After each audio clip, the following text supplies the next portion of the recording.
بسم اللہ الرحمن الرحیم قال اللہ تبارک و تعالی فی القرآن المجید ان اللہ مع الصابرین صدقت یا رب العالمین ان اللہ وملائکتہ یصلون علی النبی یا ایہا الذین آمنوا صلوا علیہ وسلموا تسلیما۔ تمامی حبا مل کے پڑھ لیں۔ بلغ العلا بکمالہ کشف الدجا بجمالہ، بلغ العلا بکمالہ کشف الدجا بجمالہ حسنت جمیع خصالہ۔ اللہ رب العزت کا یہ پناہ کرم ہے کہ اس نے ہم سب کو مسلمان ہونے کے بعد ادب کرنے والوں میں رکھا، کیونکہ علم ہو تو ادب نہیں آتا، علم ہو تو ادب نہیں آتا، ادب ہو تو علم آ جاتا ہے۔ شیطان کے پاس علم تھا اور علم کی انتہا یہ تھی کہ فرشتوں کا استاد تھا، فرشتوں کو پڑھاتا تھا، لیکن ادب نہیں تھا تو مردود ہو گیا۔ اس واسطے علم ہو تو ادب نہیں آتا، ادب ہو تو علم آ جاتا ہے۔ یہ اس کا کرم ہے کہ اس نے مسلمان تو بنایا ہی بنایا، ساتھ ادب کرنے والا بنایا۔ بہت سارے لوگ ہوتے ہیں جو ادب سے خالی ہوتے ہیں۔ نبی پاک صلی اللہ علیہ وسلم نے ارشاد فرمایا کہ ایک بندہ خانہ کعبہ کے سامنے کھڑا ہو، ایک طرف حجر اسود ہو، ایک طرف مقام ابراہیم ہو، بالکل کعبے کے سامنے کھڑا ہو، اور حالت یہ ہو کہ وہ روزے کی حالت میں ہو اور پڑھ نماز رہا ہو، جگہ کعبے کا صحن، سامنے کعبے کا دروازہ، ایک طرف حجر اسود، ایک طرف مقام ابراہیم، حالت روزے کی، اور پڑھ نماز رہا ہے، اور دل میں اگر آل محمد کا بغض ہے، سیدھا جہنم میں جائے گا، سیدھا جہنم میں جائے گا۔ علم ہو تو ادب نہیں آتا، ادب ہو تو علم آ جاتا ہے۔ ادب بندے کو علم سکھا دیتا ہے۔ کربلا کا جو خلاصہ ہے وہ ایک جملے میں ہے، لوگ سر بچانے کے لیے ہاتھوں میں ہاتھ دے دیتے ہیں، لوگ سر بچانے کے لیے ہاتھوں میں ہاتھ دے دیتے ہیں۔ حسین نے ہاتھ بچانے کے لیے سر دے دیا۔ لوگ سر بچانے کی خاطر ہاتھوں میں ہاتھ دے کے جان چھڑا لیتے ہیں، میرے حسین نے ہاتھ بچانے کے لیے سر دے دیا۔ یہ کربلا کا خلاصہ ہے۔ اور اگر لوگ کہیں کہ جی بس عزت بچاؤ، جان بچاؤ، میرے نبی پاک نے فرمایا کہ جو بندہ اپنا مال، اگر اس کا مال چوری ہو رہا ہے اور وہ مال بچانے کے لیے یا عزت لٹ رہی ہے، عزت بچانے کے لیے قتل ہو جائے تو قیامت والے دن شہیدوں کی صف میں کھڑا ہوگا۔ لوگ سر بچانے کے لیے ہاتھوں میں ہاتھ، اور میرے حسین نے ہاتھ بچانے کے لیے سر دے دیا۔ یہ کربلا کا خلاصہ ہے۔ قرآن پاک کی آیت پڑھی ہے ان اللہ مع الصابرین۔ اللہ نے یہ نہیں بولا اللہ نماز پڑھنے والوں کے ساتھ ہے، اللہ زکوٰۃ دینے والوں کے ساتھ ہے، اللہ حج کرنے والوں کے ساتھ ہے، یہ نہیں فرمایا۔ یہ نہیں فرمایا کہ ان اللہ مع المصلین، کہ اللہ نماز پڑھنے والوں کے ساتھ ہے۔ فرمایا ان اللہ کس کے ساتھ ہیں؟ کیوں بلا؟ نمازیں یزید کے خیمے میں بھی ہو رہی تھی، نماز یزید کے وہاں بھی اذان ہوتی تھی اور خیمہ حسین میں بھی اذان ہوتی تھی، جماعت یزید کے خیمے میں بھی ہوتی تھی اور جماعت حسین کے۔ لیکن اللہ نے کیا فرمایا؟ اللہ نماز پڑھنے والوں کے کس کے ساتھ ہے؟ کیوں بلا؟ جب صبر حسین کے ساتھ، صبر علی اکبر کے ساتھ، صبر علی اصغر کے ساتھ، صبر سیدہ زینب کے ساتھ ہے، تو جب صبر ان کے ساتھ ہے تو پھر ان کا رب بھی انہی کے ساتھ ہے۔ اللہ فرما رہا ہے اللہ صبر کرنے والوں کے ساتھ ہے، صبر کرنے والوں کے ساتھ۔ ایک بات کو ذہن نشین رکھیں، میرے نبی پاک صلی اللہ علیہ وسلم نے فرمایا کہ اللہ تعالیٰ نے جتنے بھی نبی بنائے ہیں، تمام کے تمام نبیوں کو مصیبتیں، تکلیفیں پہنچی ہیں، اور میرے نبی پاک نے فرمایا کہ اللہ تعالیٰ نے سب سے زیادہ میری آزمائش کی ہے، سب سے زیادہ تکلیفیں نبی پاک صلی اللہ علیہ وسلم کو پہنچی ہیں۔ اور تکلیف کی انتہا یہ تھی کہ نبی پاک صلی اللہ علیہ وسلم کعبے کے صحن میں سجدے کی حالت میں تھے، تو نبی پاک کے کندھوں کے اوپر گندی اوجڑیاں پھینکی گئی، اور سیدہ زہرا پاک 9 سال کی عمر ہے، اور سیدہ پاک فرماتی ہیں یہ وہ پہلا دن تھا جس دن میں اپنے گھر سے باہر نکلی، اور نکلنے کا مقصد صرف یہ تھا کہ میرے بابا کے کندھے کے اوپر گندی اوجڑی پڑی ہوئی ہے، اور سیدہ زہرا پاک کعبے کے صحن میں آئی، حضور کے کندھوں سے گندی اوجڑیاں اٹھائی۔ پھر وہ دن بھی آئے کہ حضور نے طائف میں جب تبلیغ کی تو نبی پاک صلی اللہ علیہ وسلم کے نالین خون سے بھر گئے۔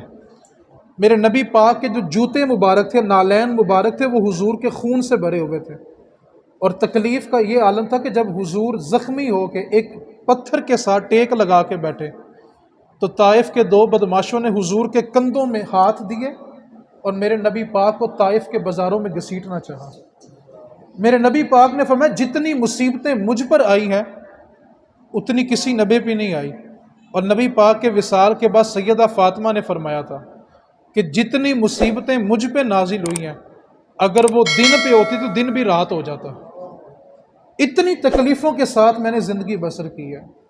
تو نبی پاک صلی اللہ علیہ وسلم نے امام حسین کی جو تربیت تھی وہ بچپن میں کی تھی۔ ہم تصور کرتے ہیں کہ وہ اتنے دن پیاسے کیسے رہ گئے، استقامت میں کیسے رہ گئے۔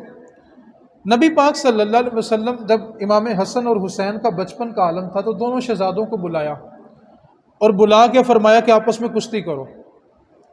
اب امام حسن امام حسین سے 11 ماہ بڑے ہیں۔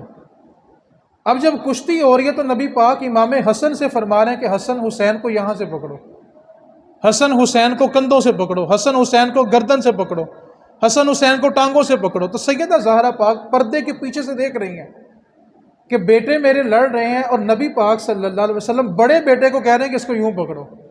عرض کرنے لگی ابا جی حق تو حسین کا بنتا ہے کہ آپ اس کو کہیں کہ کیسے پکڑنا ہے، وہ چھوٹا ہے، اور یہ فطرت ہے کہ بندہ چھوٹے کی مدد کرتا ہے کہ یار بندہ ماڑا چھوٹا ہے اس کی مدد کی جائے۔ اب نبی پاک صلی اللہ علیہ وسلم حسن سے فرما رہے ہیں حسن حسین کو ٹانگوں سے پکڑو، کندھوں سے پکڑو، سر سے پکڑو، بازوں سے پکڑو۔ تو جب سیدہ پاک نے عرض کیا نا بابا آپ کو چاہیے کہ حسین کی مدد کریں، آپ حسن کی مدد کر رہے ہیں، تو میرے نبی پاک نے فرمایا فاطمہ تم خاموش نہیں ہو جاتی؟ جو میں دیکھ رہا ہوں وہ تم نہیں دیکھ رہی۔ عرض کی بابا مجھے بھی تو بتایا نا، میرا بیٹا چھوٹا بھی تو ہے نا۔ میرے نبی پاک نے فرمایا فاطمہ سنو، حسن کو میں بتا رہا ہوں، حسین کو جبریل امین بتا رہا ہے، حسین کو جبریل بتا رہا ہے کہ حسن کو تم نے کہاں سے پکڑنا ہے۔ تو یہ نبی پاک صلی اللہ علیہ وسلم نے جو تربیت کی امام حسین کی، میرے نبی پاک کی ایک دعا ہے صحیح بخاری کے اندر حدیث پاک موجود ہے، میرے نبی پاک نے فرمایا اے اللہ میرے گھر والوں کو ایک وقت کی روٹی دینا اور ایک وقت کی بھوک دینا۔ یہ نبی پاک کا فقر اختیاری ہے۔ میرے نبی پاک نے خود دعا مانگی تھی کہ میرے گھر والے 2 وقت پیٹ بھر کے روٹی نہ کھائیں۔ اب انسان سوچتا ہے کہ آخر ایسی دعا کیوں کی؟ یہ دعا کی تھی کربلا کے لیے کہ جب میری آل کربلا کے میدان میں کھڑی ہو تو اس کو بھوک اور پیاس تنگ نہ کرے۔ میرے نبی پاک صلی اللہ علیہ وسلم نے بچپن سے تربیت کی تھی کہ بھوکے اور پیاسے تو رہ لینا ہے لیکن دین کے اوپر سودا نہیں ہونا چاہیے۔ تو لوگ سر بچانے کے لیے ہاتھوں میں ہاتھ دے دیتے ہیں، اور حسین نے ہاتھ بچانے کے لیے سر دے دیا۔ نبی پاک صلی اللہ علیہ وسلم مسجد نبوی میں نماز پڑھا رہے ہیں، نماز پڑھاتے پڑھاتے نبی پاک نے سجدہ اتنا طویل کیا کہ صحابہ کہتے ہیں ہمارے دلوں میں گمان گزرا یا تو اللہ کی وحی نازل ہو رہی ہے یا نبی پاک کی روح پرواز کر گئی ہے۔ اتنا طویل سجدہ حضور نے کیا، ہمارے دل میں یہ 2 خیال پیدا ہو گئے، یا تو اللہ تعالیٰ کی طرف سے کوئی وحی نازل ہو رہی ہے اور حضور سجدے میں ہے، یا نبی پاک صلی اللہ علیہ وسلم کی روح مبارک پرواز کر گئی ہے۔ کہتے ہیں جب سجدہ طویل ہوتا گیا تو ایک صحابی کہتے ہیں میں نے سجدے سے نا سر اٹھایا کہ دیکھوں آخر ماجرا کیا ہے۔ جب میں نے سر اٹھا کے دیکھا تو نہ وحی تھی نہ روح پرواز تھی، میں نے دیکھا کہ حسین مصطفیٰ کے کندھوں پہ بیٹھے ہوئے ہیں اور نبی پاک صلی اللہ علیہ وسلم سجدے کو طول دے رہے ہیں۔ اب نماز جو امام پڑھاتا ہے اس کے لیے 2 باتیں ہوتی ہیں کہ 3 بار وہ پڑھے سبحان ربی الاعلیٰ، یہ سنت ہے، اور امام زیادہ سے زیادہ 15 بار پڑھ سکتا ہے سبحان ربی الاعلیٰ۔ 15 سے زیادہ بار پڑھے گا تو نماز مکروہ ہوگی، نماز ہو جائے گی لیکن نماز مکروہ ہوگی۔ اس کی وجہ یہ ہے کہ جب نماز طویل کرے گا تو نمازیوں کے دل میں کراہت آئے گی، وہ پریشان ہوں گے۔ اور ایک بات دین کی اور یاد رکھیں، سیدی اعلیٰ حضرت نے فتاوی رضویہ میں لکھا کہ اگر ایک امام اتنا خوبصورت قرآن پڑھتا ہے کہ مقتدی چاہتے ہیں کہ یہ پڑھتا رہے، ہم سنتے رہیں، اتنا سونا قرآن پڑھتا ہے۔ اور اس امام کے پیچھے 1000 نمازی نماز پڑھ رہا ہے، 999 چاہتے ہیں کہ یہ پڑھتا رہے ہم سنتے رہیں، یہ پڑھتا رہے ہم سنتے رہیں، اور ایک نمازی مصیبت میں ہے، تکلیف میں ہے، اذیت میں ہے، اس نے کہیں جانا ہے، اور امام کو اس چیز کا علم ہے کہ بندہ پیچھے مجبور کھڑا ہے، تو حکم شریعت کا یہ ہے کہ امام قرات ختم کرے اور جلدی سلام پھیرے۔ نبی پاک صلی اللہ علیہ وسلم فرض نماز مختصر پڑھایا کرتے تھے اور نوافل حضور لمبے پڑھا کرتے تھے۔ اب امام کے لیے حکم ہے کہ وہ 3 مرتبہ سبحان ربی الاعلیٰ پڑھے، یہ سنت ہے، اور زیادہ سے زیادہ پڑھنا ہو تو 15 بار وہ تسبیحات پڑھ سکتا ہے۔ اب جس وقت حسین مصطفیٰ کی پشت پر آئے تو میرے نبی پاک نے 72 مرتبہ پڑھا تھا سبحان ربی الاعلیٰ، سبحان ربی الاعلیٰ۔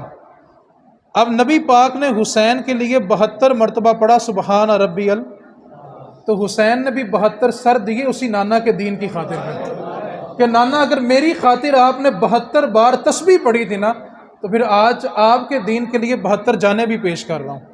نبی پاک صلی اللہ علیہ وسلم نے زندگی میں ایک ہی حج کیا۔ حضور حج کے بعد نا خطبہ ارشاد فرماتے تھے، جس کو خطبہ حجۃ الوداع بھی کہتے ہیں۔ نبی پاک کی بارگاہ میں ایک صحابی دوڑتے ہوئے خطبے کے دوران آ کے عرض کرنے لگے، یا رسول اللہ، میں ابھی دیکھ کر آیا ہوں، ایک حاجی احرام اس نے باندھا ہوا تھا اور اونٹنی پہ سوار تھا اور بھاگتا ہوا آپ کی طرف آ رہا تھا، احرام اس نے باندھا ہوا تھا اور اس کی زبان پہ تھا لبیک اللہم لبیک۔ اب اس کا پاؤں جو تھا وہ اونٹنی کی رکاب میں اڑا، وہ پشت کے بل گرا، اس کی گردن ٹوٹی ہے اور حاجی مر گیا ہے۔ حالت احرام میں تھا اور زبان پہ تھا لبیک اللہم لبیک۔ وہ دوڑتا ہوا آ رہا تھا، اونٹنی سے گرا اور اس کی روح پرواز کر گئی ہے۔ میرے نبی پاک نے فرمایا، قیامت والے دن جب اس حاجی کو اس کی قبر سے اٹھایا جائے گا تو اس کی زبان پہ ہوگا لبیک اللہم لبیک۔ پھر میرے نبی نے آگے ایک جملہ ارشاد فرمایا کہ بندہ جس حالت میں مرتا ہے قیامت والے دن اس کو اسی حالت میں قبر سے نکالا جائے گا۔ اب تصور تو کرو جب قبر سے میرے حسین کو نکالا جائے گا، سر دیا سجدے میں، اور حسین نے پھر ایک سجدہ نانے نے کیا تھا حسین کے لیے، اتنا طویل کیا کہ 72 بار کہا، اور پھر ایک سجدہ اسی نانے کے نواسے نے کیا، اور پھر ایسا کیا کہ کربلا سے لے کے قیامت تک حسین سجدے میں موجود ہے۔ تو ایک بات کو ذہن نشین رکھیں، امام حسین رضی اللہ تعالیٰ عنہ کو نبی پاک نے جو حکم دیا ہے نا کہ ہر نبی کو آزمایا گیا اور مجھے بھی آزمایا گیا، آپ اپنی زندگی میں مصیبتوں کو اور پریشانیوں کو جگہ دیں، یہ زندگی کا حصہ ہے۔ ہم ہر وقت اس تلاش میں ہوتے ہیں کہ سکون مل جائے۔ ایک بات کو ذہن نشین رکھیں، جب آپ اللہ کی رضا میں راضی ہو جاتے ہیں تو دکھ بھی سکھ بن جاتے ہیں۔ جب بندہ راضی ہو جاتا ہے تو میاں صاحب نے کیا کہا تھا، کسی کو یاد ہے؟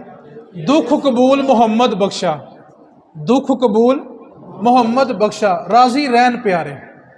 بندہ دکھ قبول کرے، اور دکھ قبول کرنے کی انتہا بھلا کیا ہوتی ہے؟ محمود اور ایاز تھے نا، تو ایک دن محمود غزنوی نے نا ایک مالٹا چھیلا، مالٹا چھیل کے اس کے 2 حصے دیے اور ایک پھاڑی اتار کے نا ایاز کو دی۔ ایاز نے پھاڑی منہ میں رکھی اور بڑے شوق سے بڑے مزے کے ساتھ چبا چبا کے کھا گیا۔ اب جب محمود نے ایک پھاڑی اپنے منہ میں ڈال لی تو وہ بڑا کڑوا تھا، محمود نے تھوک دیا، اتنا کڑوا، محمود نے اس کو تھوکا تو کہنے لگا، ایاز مالٹا اتنا کڑوا تھا اور تو نے خوشی خوشی جوم جوم کے مزے کے ساتھ اس کو کھا لیا۔ تو ایاز نے کہا، محمود ساری زندگی اس ہاتھ نے میٹھا دیا، ساری زندگی اس ہاتھ نے میٹھا دیا، اور اگر آج ایک بار کڑوا دے ہی دیا تو میں تھوک دیتا اس کو۔ میں نے اس کی کڑواہٹ نہیں دیکھی، دینے والے کا ہاتھ دیکھا ہے کہ آیا کس کے ہاتھوں میں سے ہے۔ تو بھائی جب اللہ کی نعمتیں ہمارے پاس وسعت میں ہے، وسیع ہے، تو اگر اس نے امتحان لے ہی لیا۔ ایک بات کو یاد رکھیں، امام حسین وہ تھے کہ نانا نبی ہے، بابا علی ہے، ماں سیدہ زہرا پاک ہیں، اور جنت میں نوجوانوں کے سردار ہیں، اس کے باوجود امتحان کے لیے بلایا۔ تو امتحانات کو، مشکلات کو، مصیبتوں کو اپنی زندگی میں حصہ دیں، یہ ضرور آئیں گی۔ اگر کوئی کہے کہ جی میں بلا آزمائش کی دنیا سے چلا جاؤں تو ایسا نہیں ہو سکتا. اس واسطے اللہ تعالیٰ کی رضا میں راضی رہنا سیکھیں. امام حسین رضی اللہ تعالیٰ عنہ جب کربلا کے میدان میں پہنچے، آپ کے پاس دو راستے تھے. حر بن یزید نے آپ سے کہا تھا کہ آپ کے پاس دو راستے ہیں. یہ ساری گفتگو کا خلاصہ ہے، اس کو ہم نے توجہ کے ساتھ سمجھنا ہے.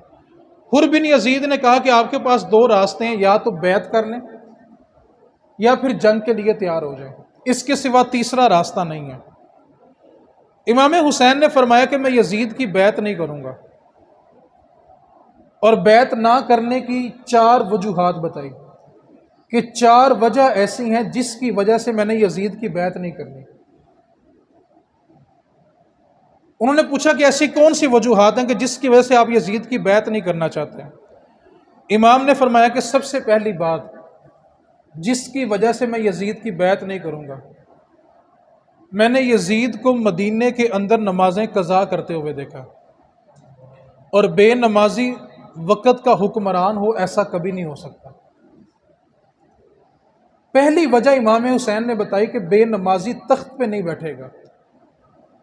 آج اگر تپتی دھوپ کے اندر ہم سبیلیں تقسیم کریں، دیگیں تقسیم کریں اور نماز بالکل نہ پڑھیں، امام حسین راضی ہو جائیں گے؟ امام حسین کو ہماری سبیلوں کی یا دیگوں کی ضرورت نہیں ہے. آپ نے قربانی دیگوں کے لیے یا سبیلوں کے لیے نہیں دی تھی. پہلی وجہ بتائی کہ یزید بے نمازی ہے، اور بے نمازی کے ہاتھ میں ہاتھ دوں ایسا کبھی نہیں ہو سکتا. دوسری وجہ امام حسین نے فرمایا کہ میں یزید کی بیعت اس لیے نہیں کروں گا کہ میں نے اس کو مدینے میں شراب کی محفلیں سجاتے ہوئے دیکھا، اور شرابی کے ہاتھ میں ہاتھ دوں ایسا کبھی نہیں ہو سکتا. آج جب الیکشن ہوتے ہیں تو بڑے بڑے اشتہار لگتے ہیں، بڑی بڑی فلیکسیں لگتی ہیں، ایم این اے کی، ایم پی اے کی، وزیروں کی، مشیروں کی. ہمیں پتہ ہوتا ہے کہ اس کے ڈیرے پہ جب بھی خوشی ہوتی ہے بغیر شراب کے نہیں ہوتی، اور اگر اس کے سپورٹروں میں ہمارا نام لکھا ہو یا ہماری تصویر لگی ہو تو پھر مہربانی کر کے 10 محرم کو دیگ نہ پکایا کریں. پھر 10 محرم کو سبیلیں لگانے کی کوئی ضرورت نہیں ہے. امام نے سارا خان وعدہ شہید کرایا کہ شرابی کے ہاتھ میں ہاتھ نہیں دوں گا، اور ہمارا انگوٹھا شرابی کے نام پہ لگ جائے تو یہ کربلا والوں سے بے وفائی ہے. ہمیں پتہ ہوتا ہے کہ اس چودھری کے ڈیرے پہ جب بھی خوشی ہوتی ہے شراب کے بغیر نہیں ہوتی، اور ہم الیکشن کے دنوں میں اسی کے نعرے مار رہے ہوتے ہیں. ہمیں پتہ ہے کہ فلاں خاندان میں جب بھی خوشی ہوتی ہے شراب کے بغیر نہیں ہوتی، اور اگر ہم پھر اس کی خوشیوں میں شرکت کریں اور وہاں شراب کی محفل سجائی جائے تو پھر سال بعد امام حسین کی یاد میں آنسو بہانے کی کوئی ضرورت نہیں ہے. یہ کربلا والوں سے کھلم کھلم بے وفائی ہے. امام نے سارا خان وعدہ لٹا دیا کہ شرابی کے ہاتھ پہ بیعت نہیں کروں گا. یہاں سپورٹروں میں ہماری بڑی بڑی تصویریں لگی ہوں کہ جی فلاں ایم پی اے کے، فلاں ایم این اے کے ہم سپورٹر ہیں. ایک بات کو یاد رکھیں، میرے نبی پاک صلی اللہ علیہ وسلم نے فرمایا کسی بندے کو یہ علم ہو کہ فلاں بندہ ظالم ہے، اور اس کا ظالم ہونا جانتے ہوئے یہ پھر اس کا ساتھ دے، تو میرے نبی پاک نے فرمایا قیامت والے دن دونوں اکٹھے جہنم میں پھینکے جائیں گے. آج ہماری طبیعتیں عجیب ہیں. ہم ووٹ دیتے ہیں اپنی گلی بنانے کے لیے، اور ہمیں حکمران عمر بن خطاب چاہیے. ووٹ دے دو اپنا میٹر لگوانے کے لیے، اور حکمران ہمیں عمر بن خطاب چاہیے ہوتے ہیں. میرے نبی پاک صلی اللہ علیہ وسلم نے واضح طور پر فرمایا تھا اعمالکم اموالکم، تمہارے نامہ اعمال ہی تمہارے حکمران ہیں. اگر میرا کردار اچھا نہیں ہے تو مجھے لیڈر کبھی حکمران عمر نہیں مل سکتا. جس قوم کو اللہ تعالیٰ نے عمر بن خطاب دیے تھے نا، اس قوم کا معیار کیا تھا؟ جب بیٹی نے ماں سے کہا، ماں نے بیٹی سے کہا بیٹی دودھ میں پانی ملاؤ، صبح دودھ زیادہ بکے گا، پیسے زیادہ آئیں گے. تو بیٹی نے کہا ماں، امیر المومنین عمر بن خطاب نے منع کیا کہ ملاوٹ کوئی نہیں کرے گا. تو ماں نے کہا بیٹا اس وقت کون سا عمر دیکھ رہا ہے؟ تو بیٹی کہنے لگی ماں اس وقت اگر عمر نہیں، عمر کا رب تو دیکھ رہا ہے نا. اور بھائی جب قوموں کے معیار کے ہوتے ہیں اس وقت عمر بن خطاب ملتے ہیں. آج بجلی چوری اسی قوم میں، اور حکمران عمر چاہیے. بہنوں کی وراثت یہ معاشرہ کھائے اور حکمران عمر چاہیے؟ شادی بیاہ شراب اور رقص کے بغیر نہ ہو اور حکمران ہمیں عمر چاہیے؟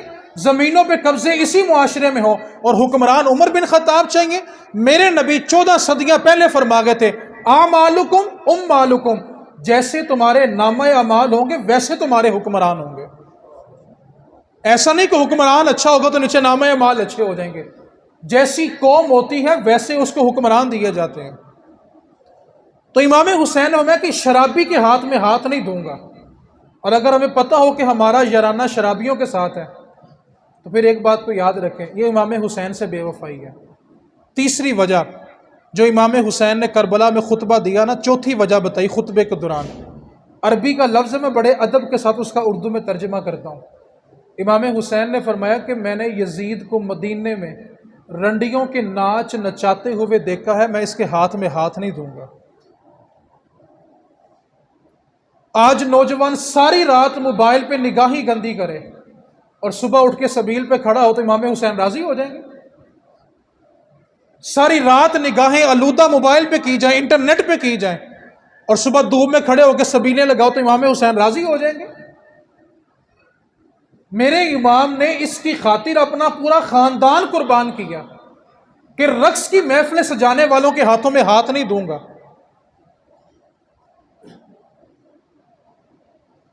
اب تو اللہ ماشاءاللہ مساجد میں کیسی آمدنی آتی ہے اس کا بھی نہیں پوچھا جاتا، مسجد میں چندہ دینے والا حرام دے رہا حلال دے رہا پرواہ ہی نہیں ہے۔ امام حسین نے تیسری وجہ بتائی، جو رنڈیوں کے ناچ دیکھے میں اس کے ہاتھ پہ بیعت نہیں کر سکتا۔ ایک جملہ کہوں ناراض تو نہیں ہو جائیں گے؟ بولیں تو صحیح ہے، کیونکہ سنی لوگ نا ناراض بڑی جلدی ہوتے ہیں۔ میں ڈکے چھپے لفظوں میں ادب کے ساتھ ایک جملہ بولتا ہوں، ادب کے ساتھ۔ بازار میں ناچنے والی کو ہم جس لفظ سے بلاتے ہیں ممبر پہ وہ لفظ نہیں بولنا چاہیے، ادب یہ ہے ممبر کا۔ بازار میں ناچنے والی کو ہم جس الفاظ سے بلاتے ہیں وہ ممبر پہ نہیں بولے جا سکتے۔ سوال یہ ہے، بازار میں ناچنے والی بھی مسلمان، گھر میں تیل مہندی پہ ناچنے والی بھی مسلمان، بازار میں ناچنے والی مسلمان کی بیٹی، گھر میں تیل مہندی پہ ناچنے والی مسلمان کی بیٹی، اس کو نچانے والے بھی مسلمان، اس کو نچانے والے بھی مسلمان، تو دونوں میں فرق ہی کیا ہے؟ امام حسین نے سارا خاندان لٹایا کہ شرابی اور رقص کی محفلیں کرنے والے کو ووٹ نہیں دوں گا۔ ہمیں پتہ ہو کہ جس چودھری کو ہم نے ووٹ ڈالا، جس ایم این اے کو، جس ایم پی اے کو ووٹ ڈالا ہے، پتہ ہے کہ اس کے ڈیرے پہ جب بھی خوشی ہوتی ہے رقص اور شراب کے بغیر نہیں ہوتی، اور اگر اس کے سپورٹروں میں ہماری تصویریں تو مہربانی کیا کریں، پھر 10 محرم کو دیگ نہ پکایا کریں۔ امام علی مقام کو ہماری دیگوں کی ضرورت نہیں ہے، ہماری سبیلوں کی ضرورت نہیں ہے۔ چوتھی وجہ بیان کی امام حسین نے، اور آخری وجہ فرمایا کہ میں نے یزید کو اللہ کی حرام کردہ چیزوں کو حلال کرتے دیکھا ہے، میں اس لیے اس کے ہاتھ میں ہاتھ نہیں دوں گا۔ اب آپ بتائیں، سونا مرد کے لیے سارا سال حرام ہے کہ کبھی کبھی حرام ہے؟ پھر بولیں تو صحیح ذرا۔ حاجی صاحب ہوں، متقی بھی ہوں، پرہیزگار بھی ہوں، نمازی بھی ہوں، قرآن کے قاری بھی ہوں، اور بیٹی کی شادی پہ داماد کو سونے کی انگوٹھی پہنائیں، اور پھر یہ کہیں کبھی کبھی ہو جاتا ہے۔ میرے امام نے فرمایا کہ یہ حرام کو حلال کرتا ہے، میں بیعت نہیں کروں گا۔ سودی کاروبار کرنے والا سود کے پیسوں سے سبیلیں لگائے تو وہ کیا قبول ہو جائیں گے؟ پتہ ہے کہ اس کی کمائی جوے کی کمائی ہے، پتہ ہے اس کی کمائی سودی کمائی ہے۔ امام علی مقام نے سارا خان وعدہ شہید کروایا کہ نہیں، جو اللہ کی حرام کردہ چیزوں کو حلال کرے گا میں اس کے ہاتھوں میں ہاتھ دے کے بیعت کبھی نہیں کروں گا۔ آج داماد کو بھی بیٹے کو بھی سونے کی انگوٹھی کہتے کوئی گل نہیں، ایک دن دی تو گل ہے۔ میں نے ابھی آپ کو حدیث پاک بیان کی ہے، میرے نبی پاک نے کیا فرمایا تھا؟ جو جس حالت میں مرے گا قیامت والے دن وہ اسی حالت میں مر گیا تو کیا کرو گے؟ یہاں پہ نوجوانوں کے لیے میں ایک ضمناً بات کرنا چاہتا ہوں، جو نوجوان ناپاک ہونے کے بعد غسل میں تاخیر کرتے ہیں نا، توجہ کرنی، اگر اسی حالت میں موت آ گئی تو جب تک قبر میں رہو گے اسی حالت میں رہو گے۔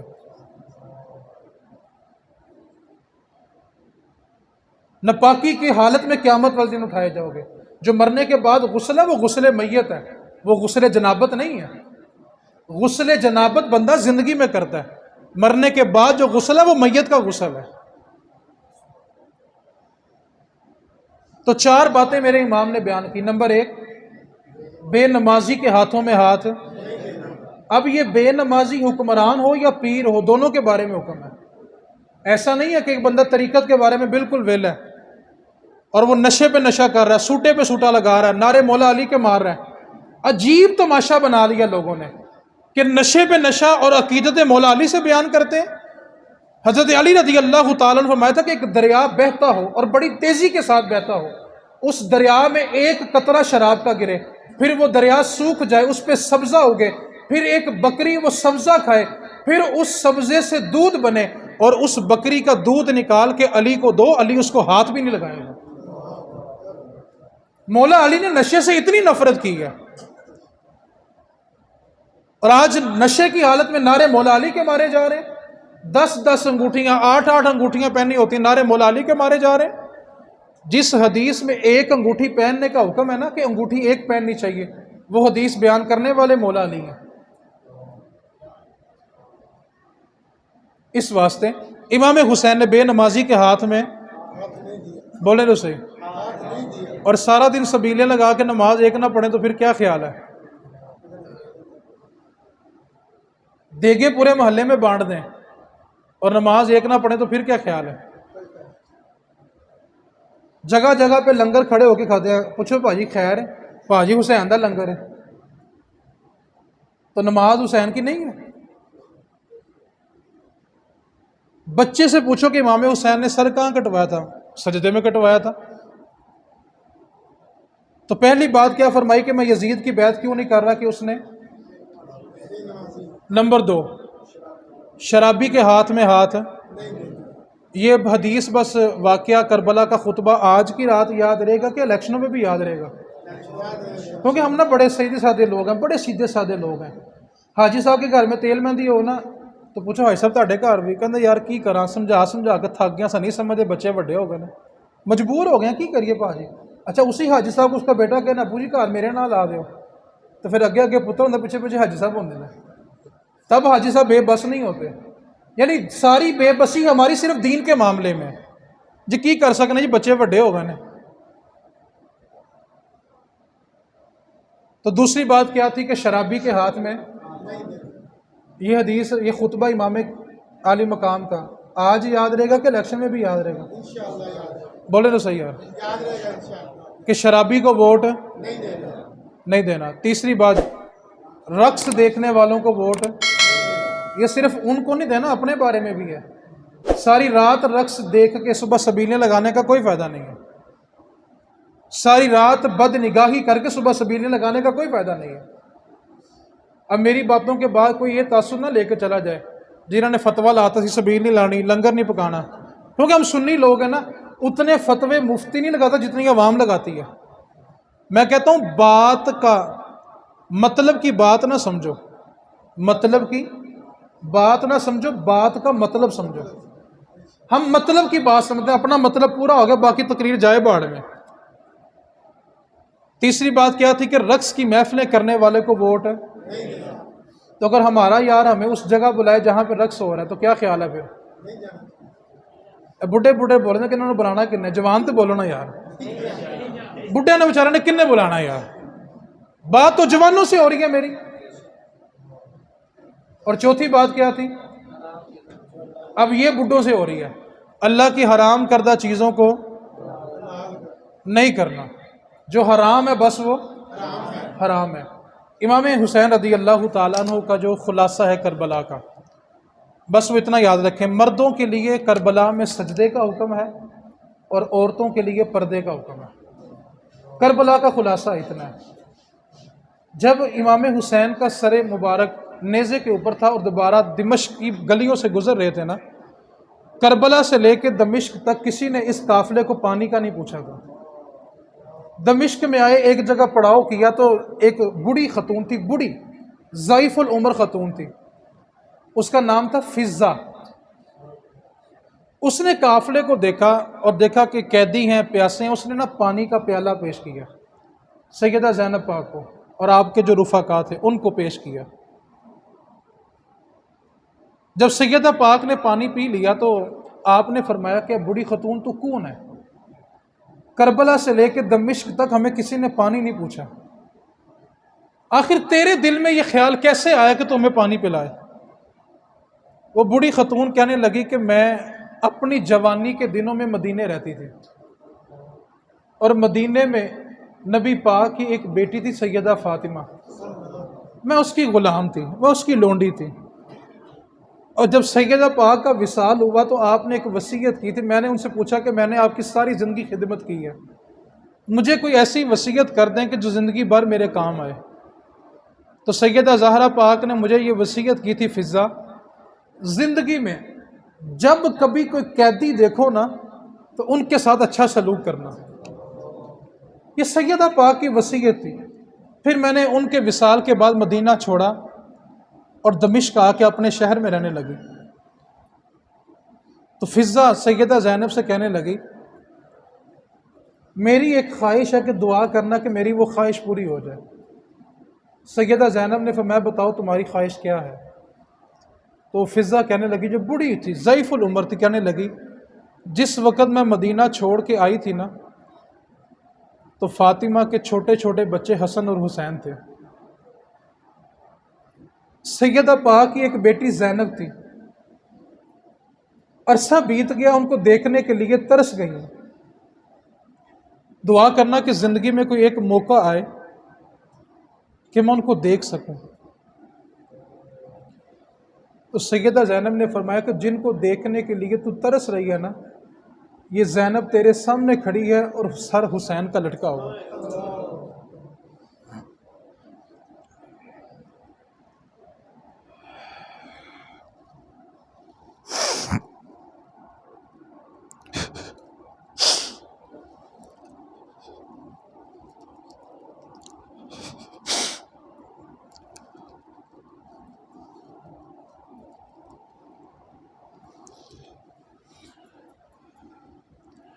انسان کے سامنے کوئی جانور بھی مرا پڑا ہو نا تو انسان اس جانور کو نہیں گھسیٹتا کہ اس کے اوپر ظلم نہیں ہونا چاہیے، جانور مر چکا ہے۔ ہم قربانی بھی کریں تو قربانی کے جانور کو چھوڑ دیتے ہیں کہ یار اس کی روح نکلنے دو، اس کو ٹھنڈا ہونے دو۔ میرے امام کو جب شہید کر دیا گیا تو صرف شہید نہیں کیا گیا، حکم ہوا کہ حسین کے لاشے کے اوپر گھوڑے چھوڑ دیں۔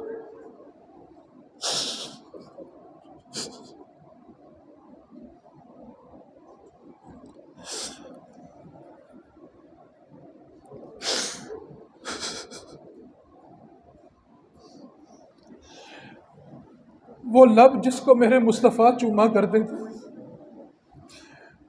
کربلا کی ریت کے اوپر اس لبوں کے اوپر گھوڑے چھوڑے گئے۔ اے حسین کا ذکر کرنے والوں، حسین کا ذکر ہمارا ایک ختم دلا دینے کا محتاج نہیں ہے، کربلا کا واقعہ ہمارے ختموں کا محتاج نہیں ہے، ہماری دیگوں اور سبیلوں کا محتاج نہیں ہے۔ کربلا ہم سے کردار مانگتا ہے۔ اگر آپ حسین سے وفا کرنے والے ہیں تو امام نے 4 باتوں کا حکم دیا کہ بے نمازی کو تخت پہ نہ بیٹھنے دینا، شرابی کے ہاتھ میں ہاتھ نہ دینا، رقص کرنے والوں کا ساتھ نہ دینا، اور حرام کو حلال کرنے والوں کا ساتھ نہ دینا۔ اپنی زندگی میں عملی طور پہ اس کو نافذ کر لیں، پھر دیکھیں حسین کا تذکرہ کرنے کا مزہ آتا ہے کہ نہیں آتا۔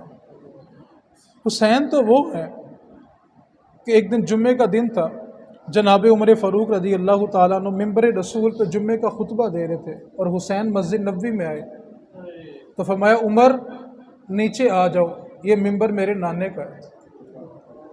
وہ عمر جس کے سائے سے شیطان بھی بھاگتا ہے، 22 لاکھ مربع میل کا حاکم، لیکن ایک حسین کا جملہ اور بچپن کا جملہ ہے اور ممبر رسول کا چھوڑ دیا۔ اور سید عمر فاروق نے ایک دفعہ فرمایا تھا اپنا امامہ اتار دیا اور اپنے سر کے بال پکڑے اور فرمایا حسین ہمارے سر پہ جو عزت کے بال اگتے ہیں نا وہ بھی آپ کے نانے کی وجہ سے اگتے ہیں. یہ وہ گھرانہ ہے. اس واسطے کربلا والوں سے اگر وفا کرنی ہے تو کم از کم جو پیغام جو خطبہ امام علی مقام نے کربلا کے میدان میں دیا اس کو اپنے دامن میں جگہ دے دو.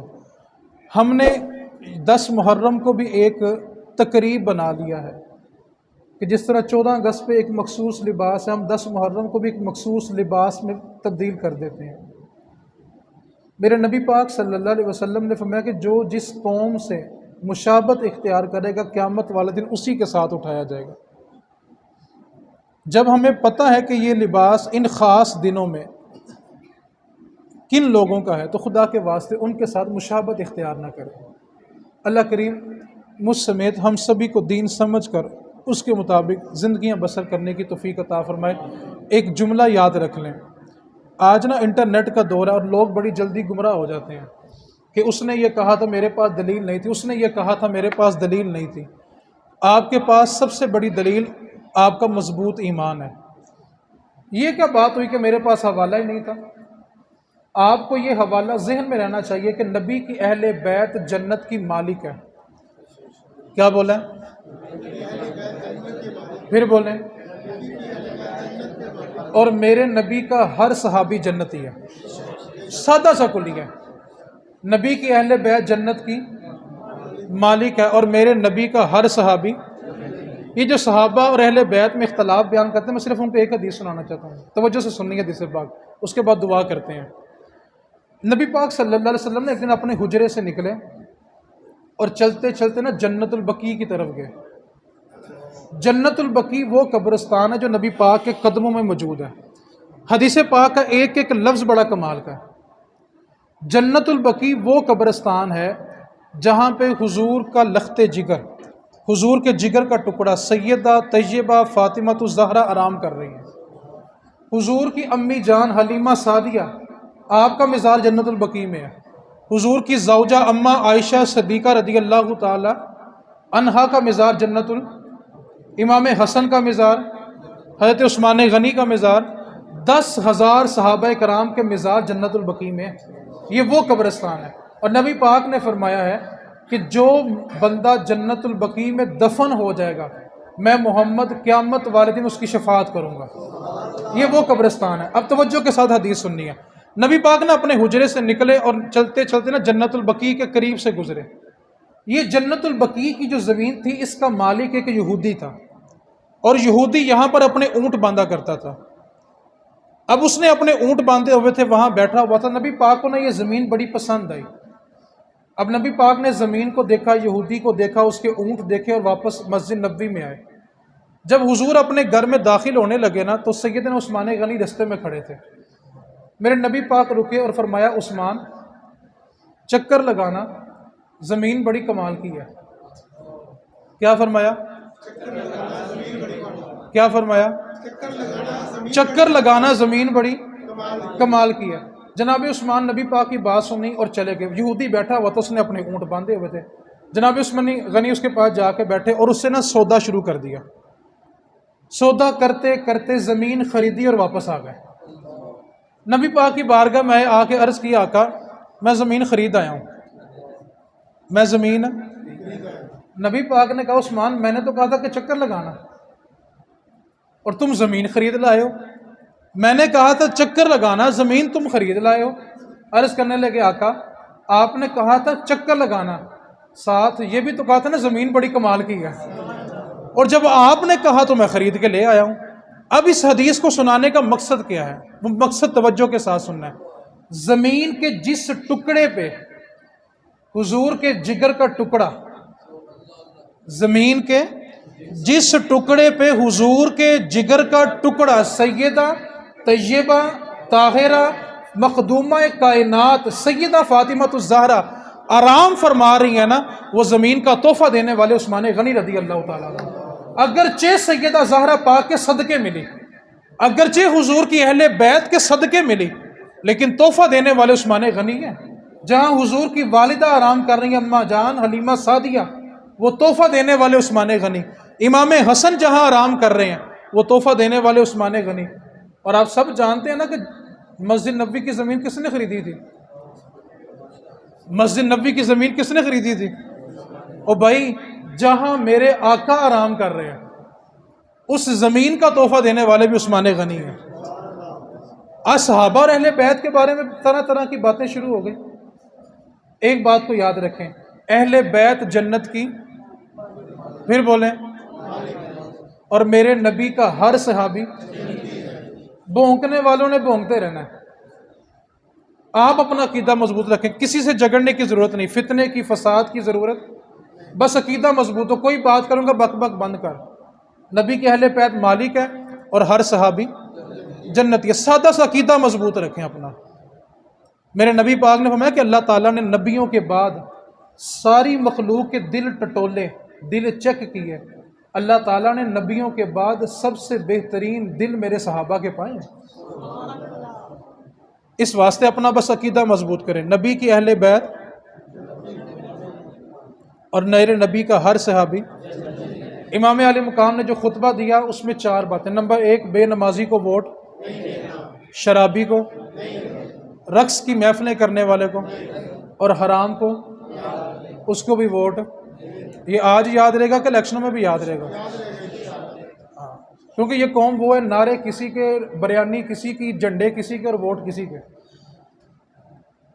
ٹھیک ہے۔ بلے شاہ نے ایک جملہ کہا تھا۔ بلے شاہ کہتے تھے، انہوں نے اپنے نفس کو مثال دی تھی، نفس کو، بندے کو نہیں کہا، نفس کے بارے میں کہا۔ نفس کے بارے میں کہنے لگے بابا بلے شاہ، تو اے باغی کتا، تو اے باغی، تیری در در در در ہووے، تو اے باغی کتا، تیری در در در در ہووے، اکو دردہ ہو کے بہ جا کانو در در ہووے۔ ایک در پہ تو بیٹھو نا یار۔ اس واسطے 4 باتیں ذہن میں رکھیں۔ اور آخری عقیدہ، میرے نبی پاک کی اہل بیت جنت کی اور میرے نبی کا ہر صحابی۔ اللہ کریم ہم سب کو اس عقیدے پہ موت عطا فرمائے۔ وما علینا الا البلاغ۔